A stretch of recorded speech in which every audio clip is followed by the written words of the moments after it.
আজি আমি এক ইম্পৰ্টেণ্ট টপিকলৈ আহিছোঁ, যিটো ব্যাকৰণৰ আমি সকলোৱে মানে চাওঁ যে নট্যবিধি আৰু ছত্ৰবিধি ইয়াত বহুতে খেলি মেলিও কৰে। কাৰণ কিয় ছত্ৰবিধি আৰু নট্যবিধিৰ যিখিনি নিয়ম সেইখিনি নিয়মখিনি তেওঁলোকে মুখস্থ কৰিবলৈ লয় কিন্তু বুজিবৰ কাৰণটো বুজি নাপায়, যে বুজিলে যে সোনকালে কৰিব পাৰিব সেইটো তেওঁলোকে নাজানে। সেইকাৰণে মই আজি তোমালোকক অলপ ক্লিয়াৰ কৰি দিছোঁ এইখিনি বস্তু, আৰু মই চোৱা ইয়াৰ যিখিনি আহিছে গোটেইখিনি মই তোমালোকক এইটো ভিডিঅ'তে পাই যাবা। তেতিয়াহ'লে ভিডিঅ'টো ভালকৈ তোমালোকে মন দি চাবা। এতিয়া নট্যবিধি আৰু ছত্ৰবিধি মানে কি? যি বিধিৰ দ্বাৰা বা নিয়মৰ দ্বাৰা আমি দন্ত ন, ইয়াত কি আছে দন্ত ন কি হ'ব মূৰ্ধন্য ন হ'ব, সেই নিয়মটোকে আমি কি বুলি ক'ম নট্যবিধি। ঠিক আছে। তাৰপিছত ছত্ৰবিধি কি হয়? ছত্ৰবিধিটো হ'ল কি দন্তীয় হ কি হৈ যায় নিয়ম মানি পেলাই বা নিয়মৰ মতে আমি মূৰ্ধন্য হ কৰিম, সেইটোৱে হ'ল নট্যবিধি আৰু ছত্ৰবিধি। ঠিক আছে। এতিয়া ইয়াৰ যিখিনি আহিছিলে সেইখিনি আমি ডিছকাছ কৰিম এই ভিডিঅ'ত। চোৱা প্ৰথমত কি আছে কাৰণ, প্ৰণালী, গুণ, বৰ্ণ, কষ্ট, কৃষ্ণ, নিষিদ্ধ। এতিয়া ভালকৈ মন দি চাই যাবা। কাৰণ কিহৰ কাৰণে দন্ত ন মূৰ্ধন্য ন হৈছে? ৰৰ পাছত দন্ত ন মূৰ্ধন্য ন হয়। ইয়াত ৰ ক'ত আছে চোৱা, কাৰণত ৰ আছে, ৰৰ পিছত যদি দন্ত ন হয় তে এইটো মূৰ্ধন্য ন হয়। বুজি পালা? কাৰণ এনেকুৱা নহয়, এইটো কাৰণ নহ'ব। বুজি পাইছানে? এইটো কাৰণ নহ'ব, এইটোহে হ'ব।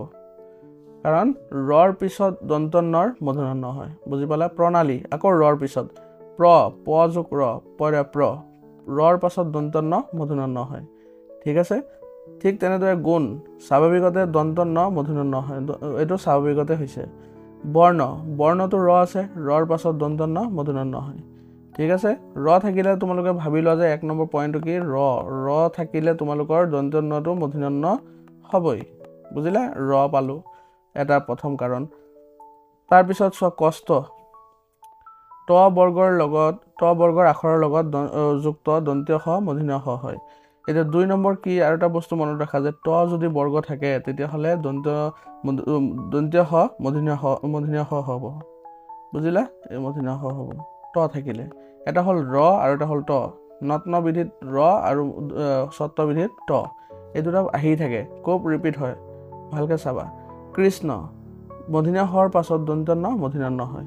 এতিয়া মূৰ্ধন্য হ থাকিলে কি হ'ব? এই মূৰ্ধন্য হ আছে নহয় কৃষ্ণ, তেতিয়া দন্ত নটো মূৰ্ধন্য ন হয়। ঠিক আছে। ঠিক তেনেদৰে তোমালোকৰ নিষিদ্ধ স্বাভাৱিকতে দন্ত হ মূৰ্ধন্য হ হৈছে। বুজিলা? এইটো হ'ল নিয়ম। এতিয়া নেক্সট চোৱা 2 নম্বৰত কি আহিলে? নৰনাৰায়ণ, তাৰপিছত প্ৰণালী, সংঘৰ্ষ, কৃষ্ণ এবাৰ পাইছোঁ, ৰিপিট কৰি নাথাকোঁ। নৰনাৰায়ণ, নাৰ শব্দৰ পাছত যদি বহা অয়ন শব্দ হয় তেতিয়াহ'লে দন্ত ন মূৰ্ধন্য ন হয়। নাৰ শব্দৰ পিছত যদি অয়ন শব্দ হয় তেতিয়াহ'লে দন্ত ন মূৰ্ধন্য ন হয়। তাৰপিছত প্ৰণালী, ৰৰ পাছত দন্ত ন মূৰ্ধন্য ন হয়, প্ৰণালীও পাইছোঁ। সংঘৰ্ষ, ৰ আছে, ৰ থাকিলে দন্তীয় হ মূৰ্ধন্য হ হ'ব। তাৰপিছত কৃষ্ণ মূৰ্ধন্য হৰ পাছত দন্ত ন মূৰ্ধন্য ন হয়। তাৰপিছত কাৰণ, নাৰায়ণ, এই দুটা পাইছোৱেই। শ্ৰী চৰণেশ্বু এইটো আছে, আৰু কষ্টটো পাইছোৱেই। কাৰণটো পাইছোঁ, কাৰণটো নকওঁ। তাৰপিছত নাৰায়ণ কি হৈছে? নৰ শব্দৰ পাছত বহা অয়ন শব্দ দন্ত ন মূৰ্ধন্য ন হয়, এই মাত্ৰ পাই আহিছোঁ। তাৰপিছত শ্ৰী চৰণেশ্বু, ৰ শব্দৰ পাছত দন্ত ন মূৰ্ধন্য ন হয়। কষ্ট এইটো জানাই ত বৰ্গৰ পিছত। ঠিক আছে। তাৰপিছত তৃণ, কৃপণ, কৃষ্ণ, কষ্ট মানে এইবিলাক ৰিপিট হৈ আছে, দেখিছানে? তৃণ, ৰি শব্দৰ পাছত দন্ত ন মূৰ্ধন্য ন হয়, এইটো মনত ৰাখিবা। ৰি শব্দ আহিছে এইকাৰণে। কৃপণ, ৰি শব্দ আহিছে, ৰি আৰু নৰ মাজত প বৰ্গ থাকিলে দন্ত ন মূৰ্ধন্য ন হয়। ৰি আৰু ন দুটা বৰ্গৰ মাজত যদি প থাকে তেতিয়াহ'লে কি হ'ব? দন্ত নৰ মূৰ্ধন্য ন হ'ব। তাৰপিছত হ'ল কৃষ্ণ পাইছোৱে, কষ্টও পাইছোঁ। ঠিক আছে। তাৰপিছত আমৰণ, তৃণ, নষ্ট, অনুষ্ঠান, তৃণ পাইছোঁ, নষ্ট পাইছোঁ। আমৰণ কি হ'ল? ৰৰ পাছত দন্ত ন মূৰ্ধন্য ন হয়। ৰ দেখিছানে? ৰৰ পাছত যি আহক দন্ত নটো মূৰ্ধন্য ন হ'ব। তাৰপিছত তৃণ, ৰি শব্দৰ পাছত দন্ত ন মূৰ্ধন্য ন হয়, পাইছোঁ। নষ্ট ত বৰ্গ আছে, এইকাৰণে দন্তীয় হ মূৰ্ধন্য হ হ'ব, দন্তীয় হ মূৰ্ধন্য হ। ঠিক আছে। অনুষ্ঠান, উকাৰান্ত উপসৰ্গৰ পাছত থকা দন্তীয় হ মূৰ্ধন্য হ হয়। হচৌ, দেখিছানে? হচৌ থকাৰ কাৰণে ইয়াত কি হৈছে? হচৌ থকাৰ কাৰণে দন্তীয় হৰ মূৰ্ধন্য হ হৈছে।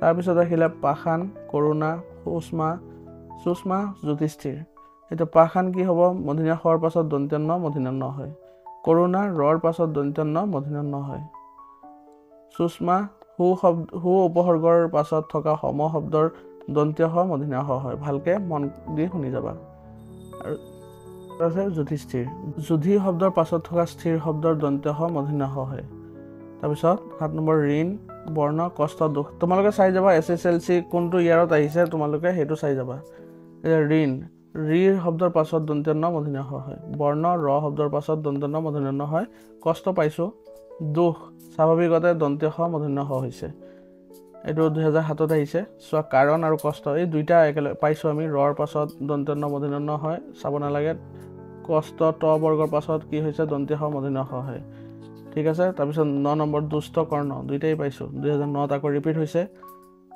আৰু কেইটামান আছিলে পৰায়ণ ওকে এই দুটা উল্টা হৈছে চোৱা এই বস্তুখিনি 9 নম্বৰখিনি ইয়াত তলত আহি গ'ল দুষ্ট আৰু এইফালে আহিছে কি তোমালোকৰ কৰ্ণ আৰু দুষ্ট ইয়াত চাব পাৰা ত বৰ্গৰ পিছত আখৰৰ লগত যুক্ত হৈ দন্ত্য হ মূৰ্ধন্য হ হৈছে আৰু ৰৰ পাছত দন্ত্য ন মূৰ্ধন্য ন হৈছে ঠিক আছে তাৰ পিছত চোৱা এই পৰায়ণ আৰু সুষম এই দুটা ইয়াত আহিছে পৰায়ণ কি পৰ শব্দৰ পিছত বহা অয়ন শব্দৰ দন্ত্য ন মূৰ্ধন্য ন হৈছে আৰু সুষমটো উপসৰ্গৰ পাছত থকা সম শব্দৰ দন্ত্য হ মূৰ্ধন্য হ হৈছে এইখিনি বস্তু ইয়াত গৈছে আৰু ইয়াৰ বস্তুখিনি ইয়াত আহিছে ঠিক আছে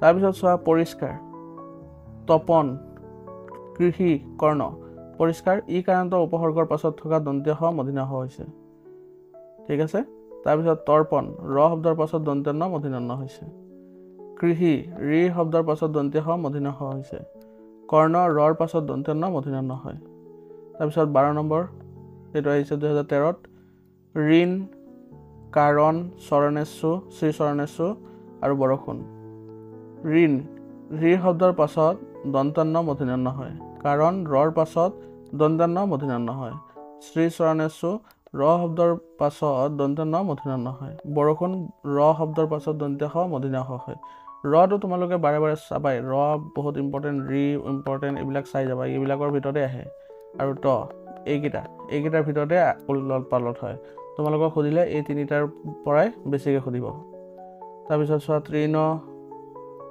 ইয়াত আছে কি তৃণ বিষয় প্ৰণাম যুধিষ্ঠিৰ পাইছো প্ৰণাম পাইছো তৃণ পাইছো এইটো বিষয়টো চোৱা ই কাৰণতৰ উপসৰ্গৰ পাছত থকা দন্ত্য হ মূৰ্ধন্য হ হয় বাকীকেইটা পাইছো তোমালোকে চাই যাব লাগিলে ঋণ উত্তৰায়ণ বিষাদ যুধিষ্ঠিৰ পাইছো 2015 আহিছে ঋণটো কি ঋণটো পাইছো আকৌ তাৰপিছত ৰি শব্দৰ পাছত দন্ত্য ন মূৰ্ধন্য ন হয় উত্তৰায়ণ মানে উত্তৰ শব্দৰ পিছত বহা অয়ন শব্দৰ দন্ত্য ন মূৰ্ধন্য ন হয় বিষাদটো হ'ল স্বাভাৱিকতে বহিছে দন্ত্য হ মূৰ্ধন্য হ হৈছে যুধিষ্ঠিৰ যুধি শব্দ এইটো পাইছো স্থিৰ শব্দৰ দন্ত্য হ মূৰ্ধন্য হ হয় তাৰপিছত আহি গ'লে তোমালোকৰ তৃণ নাইবা কৰুণ শব্দত কি কাৰণে মূৰ্ধন্য ন ব্যৱহাৰ হৈছে লিখা এইটো 2006 চনত আহিছে এনেকৈ আহি যাব পাৰে তো উত্তৰ লিখিব যে তৃণ ৰিৰ শব্দৰ পাছত দন্ত্য ন মূৰ্ধন্য ন হৈছে আৰু কৰুণটো ৰৰ পাছত দন্ত্য ন মূৰ্ধন্য ন হয় এনেকৈ লিখি দিলে হ'ল তাৰপিছত এনেকৈ ষ্টেটমেণ্ট আগৰত আহে কৃষক নাইবা যুধিষ্ঠিৰ শব্দত কি কাৰণে মূৰ্ধন্য হ হৈছে লিখা কৃষকত স্বাভাৱিকতে দন্ত্য হ মূৰ্ধন্য হ হৈছে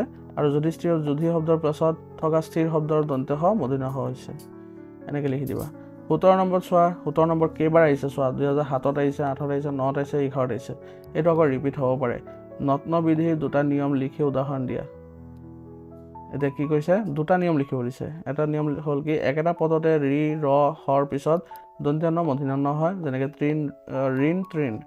ঋণ আৰু তৃণ 2 নম্বৰটো কি হ'ব উত্তৰ আৰু ৰাম শব্দৰ পিছত অয়ন শব্দৰ দন্ত্য ন মূৰ্ধন্য ন হয় যেনেকৈ উত্তৰায়ণ ৰামায়ণ তাৰপিছত 18 নম্বৰটো কি সত্যবিধিৰ দুটা নিয়ম লিখি উদাহৰণ দিয়া এইটো আহিছে 2008ত আহিছে 9ত আহিছে 11ত আহিছে এইবাৰো আহিব পাৰে চাই যাবা ভালকে হু আৰু বি উপসৰ্গৰ পিছত থকা সম শব্দৰ দন্ত্য হ মূৰ্ধন্য হ হয় যেনেকৈ সুষমা আৰু বিষম 1 নম্বৰ এনেকৈ লিখিব পাৰা 2 নম্বৰ লিখিব প্ৰত্যয় যোগ হ'লে চকুচ আৰু হবিষ শব্দৰ দন্ত্য হ মূৰ্ধন্য হ হয় যেনে চাক্ষুষ আৰু হাবিষ্য তাৰপিছত তলৰ শব্দৰ মূৰ্ধন্য আৰু মূৰ্ধন্য হ হোৱাৰ কাৰণবিলাক লিখা প্ৰতিষ্ঠা বৰুণ বৰ্ণ তৃণ পাইছো প্ৰতিষ্ঠা হ'ল কি ই কাৰণত উপসৰ্গৰ পাছত স্থা ধাতুৰ দন্ত্য হ মূৰ্ধন্য হ হয় বৰুণ ৰৰ পাছত দন্ত্য মূৰ্ধন্য হয়।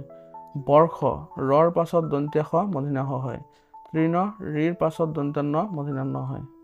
তাৰপিছত ঋণ বৰুণ ভূমিষ্ঠ বিষয় পাইছোঁ, ঋণ পাইছোঁ, বৰুণ পাইছোঁ, বিষয় পোৱা নাই। ভূমিষ্ঠ চোৱা, ভূমিষ্ঠ বৰুণটো চোৱা ৰৰ পাছত দন্ত্য মূৰ্ধন্য হয়। ভূমিষ্ঠ ভূমি শব্দৰ পাছত থকা হয়তস্থ শব্দৰ দন্ত্য খ মূৰ্ধন্য হ হয়। বিষয় ইকাৰান্ত উপসৰ্গৰ পাছত থকা দন্ত্য খ মূৰ্ধন্য হ হয়। তাৰপিছত চোৱা প্ৰণাম পৰায়ণ ঋষভ সুষম। প্ৰণামটো প্ৰ উপসৰ্গৰ পিছত থকা নম আদিৰ ধাতুৰ দন্ত্য ন মূৰ্ধন্য ন হয়। পৰায়ণ পৰ শব্দৰ পিছত থকা অয়ন শব্দৰ দন্ত্য ন মূৰ্ধন্য ন হয়। ঋষভ ৰিৰ পাছত দন্ত্য খ মূৰ্ধন্য হ হয়। সুষম সু উপসৰ্গৰ পাছত থকা সম শব্দৰ দন্ত্য খ মূৰ্ধন্য হ হয়। এতিয়া মই এইখিনি গোটেইখিনি তোমালোকক কৰি দিছোঁ, যিখিনি ইম্পৰ্টেণ্ট আছিলে 2018লৈকে মই আলোচনা কৰিলোঁ। এতিয়া বাকী দুটা হোমৱৰ্ক দিছোঁ তোমালোকক। চোৱা এইকেইটা তোমালোকে হোমৱৰ্ক কৰি তোমালোকে কমেণ্টত মোক জনাবা কি কাৰণে এইবিলাকত। চোৱা স্পষ্ট ঘণ্টা কৃষ্ণ ইহঁতত কি কাৰণে মূৰ্ধন্য ন হৈছে বা মূৰ্ধন্য হ হৈছে, এই দুটা বস্তু তোমালোকে মোক জনাবা। কমেণ্টত দুটা দিছোঁ, হোমৱৰ্ক দুটা দিছোঁ, তোমালোকে জনাবা।